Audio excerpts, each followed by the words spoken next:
So let's bring in our panel. Richard Fowler is a radio talk show host and a Fox News contributor. Brad Blakeman is a former deputy assistant to President George W. Bush.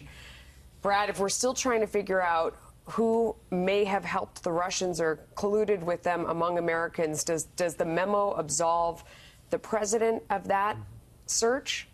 Well, I think the memo sheds light on, if anything, the incompetence and bias of the FBI. The FBI relied on a political hit job opposition piece by a British spy paid for through a pass-through company, Fusion GPS, by the Democrats. And the fact that the court relied on this document, I think it's more telling about how the FBI got this warrant in order to spy on a campaign than anything else. I'd like to hear from the FISA judge. I want to know what he relied on, what he was told, because the FBI could be criminally liable for getting a warrant that they were not entitled to based on the evidence proffered to the court. So Donald Trump is right. There is no evidence of collusion, if anything, that shows bias on the part of the FBI. Richard, I mean, you heard Republicans there say, no, this doesn't exonerate him entirely, that there still is a lot of trail to follow here in terms of who cooperated. What do you think?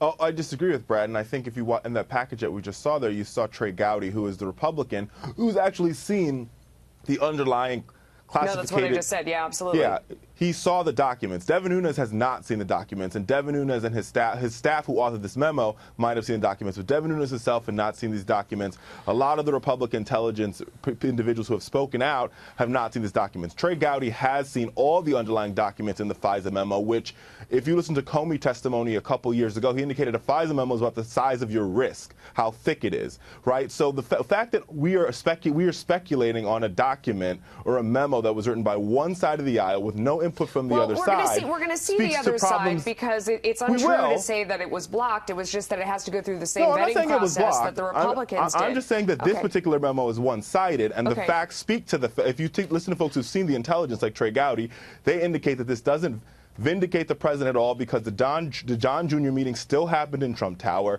George Papadopoulos is still the person that triggered the investigation, and this memo confirms that. There are other questions here as well that need to be followed. For example, here's Governor Radcliffe. I can tell you that I have looked at the underlying source documents, which include more revelations regarding Bruce Orr and his wife Nellie and the connection with GPS. There was a direct pipeline into the DOJ, essentially from the Democratic National Committee and Fusion GPS, that is troubling. More bad details are going to come out about that, unfortunately. Who at the FBI was aware of that? We're still determining that.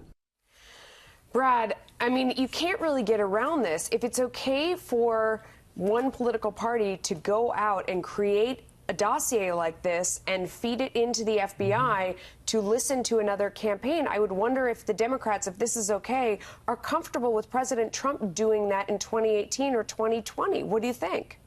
This is not America. This is not our justice system to pin one party to stick a government agency on another. Look, the FBI was convinced Hillary was going to win. They were trying to help her both in the email investigation and in this bogus collusion investigation. Even Inspector Clouseau could figure out that Papadopoulos and Page were wannabes. They had no connection with the campaign that rose to the level of getting a warrant. This is crazy stuff, and I'm talking about the court of public opinion now. The American public's fed up. They're fed up with the FBI, and I'll tell you one thing. In this town, the fact that nothing leaked with regard to collusion or conspiracy against Trump tells you everything. Because Richard, if there was something there, we would have heard it. Richard, I want to ask you a question. Are Democrats comfortable with the idea of the RNC coming up with a dossier that was similar and going after whoever is running in 2018 or 2020, of taking the exact same steps? Are Democrats comfortable with that?